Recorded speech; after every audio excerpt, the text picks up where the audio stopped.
Saya Salim. Kisah ini adalah kisah perjuangan mentarbatkan Islam seperti perjuangan orang Melayu menghalau British di tanah Melayu. Perjuangan ini tidak disia-sia.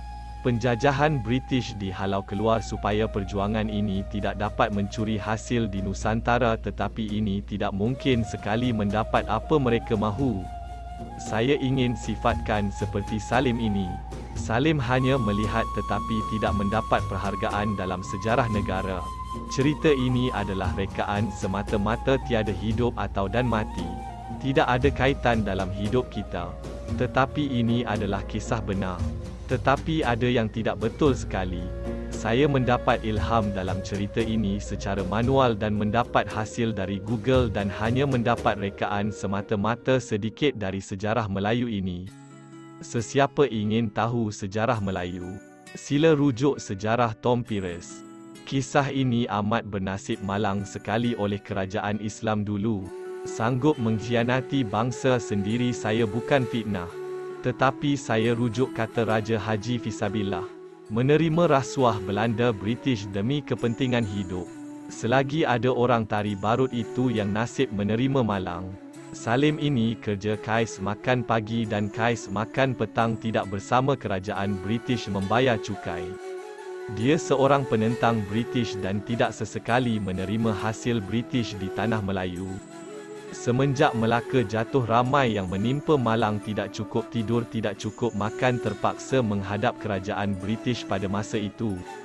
Kalahnya kerajaan Pahang, Selangor, Kelantan, Kedah, Selangor dan Naning.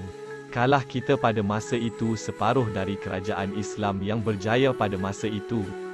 Perjuangan Salim, jiwa dia adalah jiwa Uthmaniyah, hati Uthmaniyah, bukan seperti orang Melayu berhati Belanda, Melayu berhati British. Kawan tidur terus tikam, kata Raja Haji Fisabillah.